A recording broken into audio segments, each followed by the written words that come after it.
What's going on, everyone? Welcome back to Channel Musu Gaming here, and today I want to talk to you about the fact that we just signed up for the latest Heroic Anthem KvK format in the upcoming KvK registration. Now, you might be wondering, hey, Musa, didn't you just get zeroed like a couple weeks ago? I did.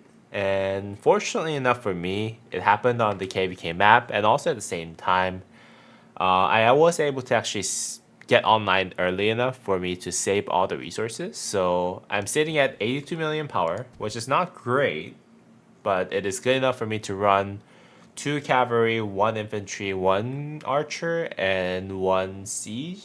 Question mark. So it's good enough for me to actually get back onto KvK, and I think it's a good thing for several reasons. For one, the latest KvK format, latest Heroic Anthem registration for our Season of Conquest, like grouping, we were actually able to sign up for the latest crystal technology map. So this is basically a pioneer experience for those of you who are signing up for the latest Heroic Anthem KvK format. And in this format, what I'm really excited about is the fact that Rally and Garrison Leagues gets to skip all those other technology for other troop types if you're maining one troop type. For example, I'm a cavalry main, and for those of you who don't know me, I'm a cavalry main. And for me, I can just focus on the cavalry stuff all the way down to this right here, where you actually have to take all of those for damage taken reduction from infantry, archer, cavalry, and stuff. So this is kind of like you have to take everything, but except for this, I think you can still get all the technology that you need for one troop type that you're maining for garrison and rally leads, and for people like me who is basically one troop wonder for the most part, it is a good news because that means that I can just focus on just one troop type, and hence I can possibly save on 1 or 2 mountain warfare packages that I don't need to buy for me to be a rally and garrison lead for the KvK format. I could be crazy, but yeah, I'm super excited about saving money. I know I just started making money on YouTube. I started monetizing on YouTube, so we'll see. I also did save up a lot of sovereign keys, so if needed, I might be able to pop those for the 200 sovereign key rewards that you can unlock on the KvK, the Lucifer Scroll version of the KvK. So that would kind of help me, not invest as much money into the next KvK. And also at the same time, I think it's just a good idea for me to just get into as many KvKs as possible. I think it's a good idea for the whole kingdom, as a matter of fact, for us to get into as many KvKs as possible, especially when our Kingsden has ended and then the fight thereafter ended so quickly that we had more than, I think, 2 weeks of downtime since our last major fight that we had as a kingdom, for one. And for two, then you get to actually cycle through a lot of those inscription rewards for Autalk Testimony, as well as all those other things that you get, whether that is the season coin or the KvK coin that you actually be able to get, conquest coins, that's what they call it, so that you can upgrade your marches as much as possible. My next goal obviously is getting that last piece of Pride of the Khan. It's right here. Yeah, last piece of that Pride of the Khan, so that I can actually get full Iconic 5, full talented cavalry, rally / garrison equipment set completed, so I can actually work on things like infantry and archers with those conquest coin hereafter. But yeah, so I'm super excited about it. Hopefully I can actually get that unlocked, the Pride of the Khan unlocked before maybe task 4 ending. I think it's impossible for me to get 2 Season of Conquest coin until Pass 4 fight actually does take place, and then I get some kills there, here and there. It's not impossible, but it's impossible for me, at least, in terms of the action points and everything that I have for this account. I'm a little bit low on the speed ups though, so that is kind of a bummer. I think I have about yeah, about 174 5 days of speed ups. And if I were to just accumulate as much speed ups as possible in terms of healing speed ups, as well as the universal speed ups, I'll probably be able to get up to like 200 days of speed ups, which is not a lot, like in any standards. Like even if you're in like KvK 3, I don't think that's a lot of speed ups. But I actually been able to gain 700 million kill points from using only 200 days of speed up in last KvK. So at least I hope I can at least reproduce as much kill points as I did on the last KvK, if not better, hopefully. That's what I'm hoping for at the end of the day. And yeah, and for me, I think the biggest priority again is completing that cavalry equipment set, getting that iconic 5, which is going to be amazing. I think armament wise, I just need to make sure that I can get this as quickly as possible to legendary inscription. I'm not using destructive. Destructive, I think, is just equivalent to having a skill that does 1400 damage factor with those 100 rages that you accumulate over time. And I don't think for rallying garrison lead this is worth it, even despite the fact that it does give you that 3.5% boost to normal damage dealt. So I think having a different relevant inscription on it is a better choice, like this one right here, Iron Wall, which the Wielder's troop takes 1.5% less normal damage of all types, which is very, very strong against the major garrisons like Gorgos and Tokugawas and stuff for Arch users. And Arch, I'm using it because I think Arch is a better of the two option for Attila Subutai rally at the moment. And I'm a weird guy who like can't stand inefficiency for the kingdom if I'm rally leading, because that means that we will take more dead as a whole kingdom, and I just don't like that. I don't like using suboptimal stuff for rallying and garrisoning if I'm trusted by the kingdom to do so. So it is what it is. Other than that, I don't really have that many areas for me to improve at this point for my cavalry. And then once I'm done with that iconic 5 on the helmet, I'm most likely going to work on my infantry number 1 set. This guy has been just waiting for his turn ever since the iconic 5 things kind of came out, and then I had to actually invest everything into my cavalry set. So this guy has been waiting for that perfect KvK weapon and helmet for him to shine at the end of the day on the field, and I'm most likely going to actually start working on him as soon as I'm done with that iconic 5 on my Arthur. In terms of accessories though, I'll probably try to craft a horn here for Zhuge Liang. Actually, not for Zhuge Liang, but for Qin that's coming up in the game later down the road. So, and if I don't know if I'm going to be using Qin Zhuge Liang or Qin YSG. It really depends on what I think will work the best. I'll probably test it out here and there and then see which one works better, but most likely Zhuge Liang for now, because I wouldn't be able to run 2 archers at the moment. I only have 1 archer set, which is this one right here. So we'll see. And in terms of inscriptions, I don't think I'll convert this anytime soon, just because of the fact that my I need conversion stone. I need a lot of conversion stones for me to actually convert this this arch set into delta eventually. And once I convert those into delta, well, the good news is that I don't really need the special inscription delta.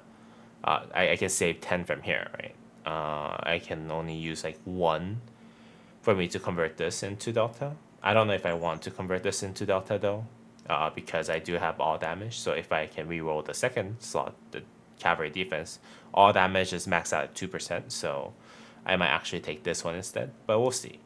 But I at least need like 20 of the conversion stone from transferring this one and this one over to delta, which are practically, yeah, it's unlikely that I'll have something better than this for my cavalry. So yeah, and if I do get the what's this called, the instrument special inscription, I'll need another 10 conversion stones for transferring that special inscription on it. Right now I'm pulling for Arch, just because of the fact that Arch, in my opinion, I had 5. I currently have 5 of the, what's this called? What do you call this? A mileage? The pity, whatever you like to call it, for the instrument already. So my wedge is actually not at that level. I think my combo is also not at that level for me to actually, have the pity closer than 5. So I'm working on it. Hopefully I'll be able to get this sooner rather than later, so that I can convert those. So I'll need 30 conversion stones, like just right off the bat. So that's why I'm not going to be able to actually transfer this into Pincer yet. I might eventually do it. Who knows? But by the time that I'm done with my cavalry, what if they come up with the Pincer 2.0? We'll never know. So we'll see about that, right? And my cavalry set is just decent. Iconic 4, full talented except for the ring, just because I think it took me a while for me to get the ring crit and an iconic 5 for this one, so it did take me a while. I got lucky with the horn crafting because horn just critted right off the bat, so my second cavalry march is actually pretty strong. It does have pretty decent wedge formation except for this one right here, which stat-wise is just garbage.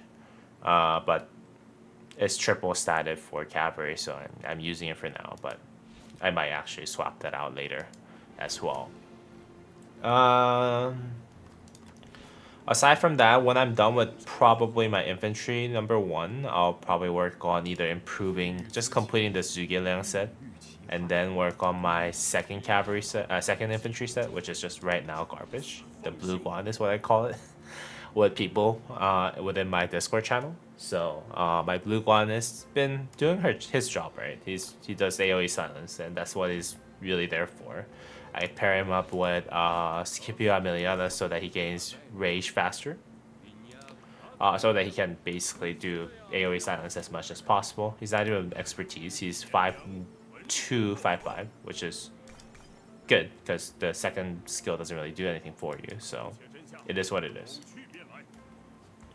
And my last but not least, my Siege March is just sitting, waiting for his turn. I think once I'm done with my second Cav March, I'll work on Siege March.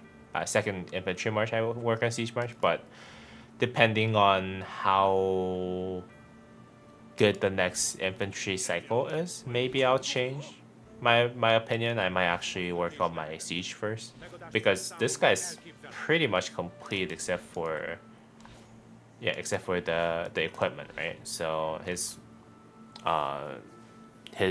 armaments are really good in terms of what you can get from non-legendary inscriptions. Like Lion Shot gives you 5% normal damage if you're in V formation, which is basically a 5% all damage for people who are using, the ranged smite damage. So, and then ballistics also give you 3% more normal damage, more damage. So, yeah, it's pretty good. So I think I might actually try to give this guy a chance more so than my second infantry, but we'll see about that. For my garrison, I think there is another person who actually has full wedge formation, so I might not need to garrison as much, but I currently have Eleanor and Hera that can basically use this inscription, armament inscription, whatever you like to call it, set on top of my first cavalry gear, which is gonna be okay, but it's not gonna be able to counter the Shapur Ashurvanipal meta rally that's going to be in the next couple weeks, maybe in a month. So that's something that we're not sure about 100%, but right now I can probably garrison with Eleanor Hera as like not the best garrison in the server, but probably like the 3rd or 4th best garrison in the server. So I'll still probably run that if needed as well. I might need to work on Yanziska though, because the way it looks from the kit that Shapur has, as well as the Shapur Asher Paul combo does, how they do damage, I think Yanziska Eleanor might be a better choice for us to actually go against one of those guys. So that's something that I'm thinking about doing at the end of the day. We'll see. Based on some of the test results that Solar has shared with us from the Discord chat, it looks like Yanziska Eleanor is able to trade positive against Shapur Ashravanapal Rally. So that's something that I might work on if I can get the higher ranking on the My Discovery event. So we'll see about that. And aside from that, one other thing that I do want to share with you is the fact that Emperor Qin Shi Huang, is in the game. And basically, with all the adjustments taking place into his kit, right? So, some say that the adjustment for Rise, the Emperor Qin is above, because once you expertise, the skill that did change is actually this one right here, right? The most major change that took place from the previous version of Qin Shi Huang that we saw to the later version of the Qin Shi Huang that we saw is this one right here. But it says basically it's going to spend 25 rage per target. So whenever you trigger this 250 damage factor, that does, obviously get reduced down with the waning effect. It will spend 25 rage per target. Instead of previously, it was just you spend 25 rage and then you just basically hit everything that's around you, right? So I think this change was made so that any rage reduction cavalry commanders such as Arthur, Philip, and Bertrand can potentially still shut them down if they do kind of swarm this commander at the end of the day. Whereas before, if you spent only 25 rage, that's just...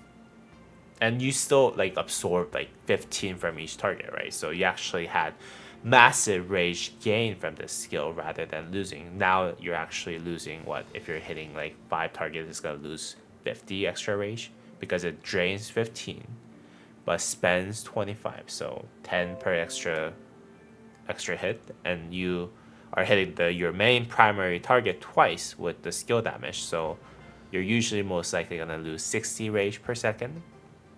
But the reason why a lot of people think that this might be a buff, I think, based on my conversation with someone from the chat from my live stream yesterday, is that it's because of this skill. The way that the first skill works is that the rage consumed actually gets converted to how quickly they can trigger the active skill again.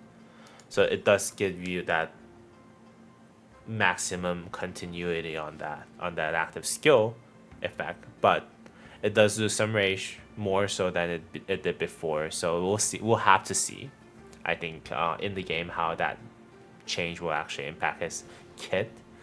But so far it doesn't look like it's as big of a nerf as we think. So we'll see.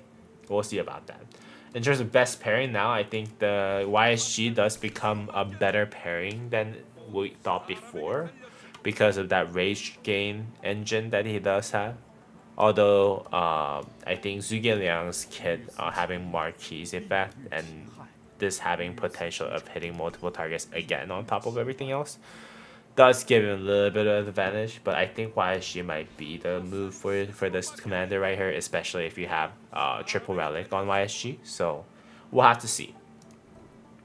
But yeah, so that's basically my update from my weekend, as well as what we talked about in the kingdom. I actually am super excited about the new KvK format, just to be fair, just because of the fact that, again, I if I can save some money on the Mountain Warfare just so that I don't max utilize some other troop types that I don't care as much about, like infantry, then so be it. I don't mind not having max tech on infantry if I can actually redirect all those crystals into maxing cavalry tech so that I can rally in garrison better for the kingdom without spending as much money as I used to for Mountain Warfare and stuff. So I'm excited about it. I hope you guys are too. Please stay tuned for my upcoming videos regarding my next KvK. I will be traveling sometime though, either next week and the following week. I'm actually going to be attending mid-season invitational for an esports game team called T1, which is for League of Legends. My wife is a big T1 fan, which I made her into a big T1 fan. So I'm kind of responsible for it. So I'll be traveling to Canada to attend that, and also at the same time I'll try to. I have a business trip coming up, which is the following week that I'll be in East Coast of United States, and I'll not have access to my PC for a full week, at least from Monday through Friday. So I'll still try to stream on the weekends, but then again, I'll try to set up so that I have enough videos content going out during that time before that. But I'll still be able to make the Pass 4 opening, I think, on that Saturday, which is amazing because that's. Yeah, if I was missing that Pass 4 opening again, like I did for the last one, just because I was traveling to Canada last time too, then I would have been really, really bummed out. But yeah, Pass 4 opening is the most exciting of the KvK in my opinion. So yeah, let's see. Especially as Rally and Garrison needs too. So yeah. Alright, I hope you guys actually enjoyed this video as well as my update on this. So do you think I can actually survive after getting zeroed for within like the last 2 weeks in the next KvK? If you do think so, please go ahead and drop a thumbs up. If you don't, you can talk about it in the comment down below as well. And you can also join the Discord channel from the link down below. So, and as always, I'll see y'all in the next video. Alright, peace.